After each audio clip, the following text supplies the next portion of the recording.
ونسلم علی رسولہ الکریم بسم اللہ الرحمن الرحیم۔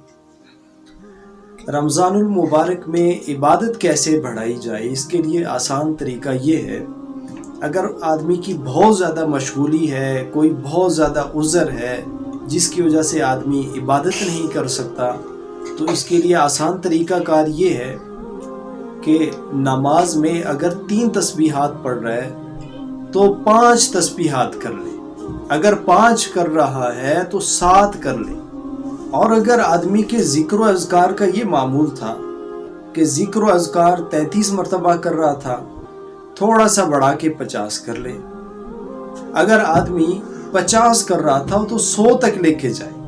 اور خاص طور پر عشرۂ مغفرت چل رہا ہے تو اس عشرۂ مغفرت میں اللہ تعالیٰ سے استغفار کر کے اپنے گناہوں کی معافی طلب کرے اللہ سے، اور بار بار استغفار کرے اور دعاؤں کا معمول بنائے۔ اگر کسی کی تلاوت میں کمی ہے، جیسے کوئی آدھا پارہ پڑھ رہا ہے روزانہ، تو 1 پارہ پورا کر لے۔ تو اس طرح اگر کسی کی دعا میں کمی ہے، 2 منٹ کی دعا کر رہا ہے تو 3 منٹ کر لے، 3 منٹ کی ہے تو 5 منٹ بڑھا دے۔ اس طرح کوئی 5 منٹ کر رہا ہے تو وہ 10 منٹ کی دعا کرے۔ کوشش کرے کہ آدمی اپنی عبادت کو تھوڑا سا بڑھا دے۔ آپ صلی اللہ علیہ وسلم اپنی عبادت کو اور اپنے صدقہ خیرات کو رمضان المبارک میں بہت زیادہ کر دیتے تھے، چونکہ اس مہینے میں آپ صلی اللہ علیہ وسلم اپنے صدقات کو بھی بڑھا دیتے تھے، تو ہمیں بھی اپنے صدقات کو بڑھا دینا چاہیے۔ ایک آدمی 10 روپے اللہ کی راہ میں صدقہ کر رہا تھا، اب وہ 20 روپے کرنا شروع کر دے، 20 والا 40 پہ چلا جائے، 40 والا 100 پہ چلا جائے، اور اس طرح اپنی عبادت کو رمضان المبارک میں صدقات والی عبادت کو بھی بڑھا دے۔ اور اگر ایک آدمی کے پاس استعداد ہے کہ وہ 1 کپڑا لے رہا ہے، تو اس کو چاہیے کہ اگر اسی طرح کا کپڑا کسی کو نہیں دے سکتا، کسی یتیم غریب مسکین کو نہیں دے سکتا، تو اس سے کم درجے کا 1 سوٹ، 1 کپڑا لے کر کسی غریب کو دے دے کہ اس کی عید بھی اچھی ہو جائے۔ اور اگر کسی آدمی کے پاس 2 کپڑوں کی استعداد ہے وہ 2 دے دے۔ اگر کسی آدمی کے پاس بہت زیادہ استعداد اللہ نے دی ہے، بہت زیادہ غریبوں اور مسکینوں کو دے سکتا ہے، تو اس کو دینے چاہیے، کیونکہ نفلی عبادت کا ثواب 70 درجے بڑھ جاتا ہے۔ اس طرح ایک آدمی کے پاس کپڑے دینے کے لیے کچھ نہیں ہے، جوتے دینے کے لیے نہیں ہے، تو وہ کیا کرے کہ اپنے جو پرانے کپڑے ہیں ان کو دھو لے، ان کو استری کر لے، کسی غریب یتیم مسکین کو دے دے، کیونکہ اس کی طرف سے تو یہی صدقہ ہے۔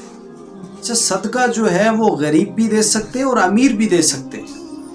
ایک امیر آدمی ہے، وہ 1000 روپے اللہ کی راہ میں خرچ کرتا ہے، اور 1000 میں سے اس کے پاس کل رقم 10,000 ہے، 10,000 میں سے وہ 1000 اللہ کی راہ میں دے رہا ہے، یعنی 10واں حصہ اللہ کی راہ میں خرچ کر رہا ہے۔ تو ایک غریب آدمی ہے، اس کے پاس 100 روپے ہیں، 100 روپے میں سے وہ 10 روپے اللہ کی راہ میں خرچ کر رہا ہے، تو ایک امیر آدمی اور غریب آدمی صدقے کے لحاظ سے برابر ہو سکتے ہیں، دونوں کو ایک طرح کا ثواب ملے گا، اس لیے کہ اس کے پاس ہیں ہی اتنے۔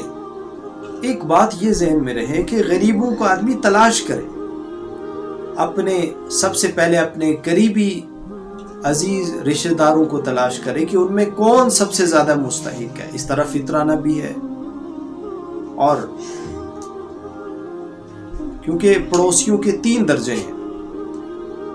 نمبر 1 پڑوسی وہ ہیں جو صرف کافر ہیں اور پڑوس میں رہتے ہیں، ان کا 1 حق ہے۔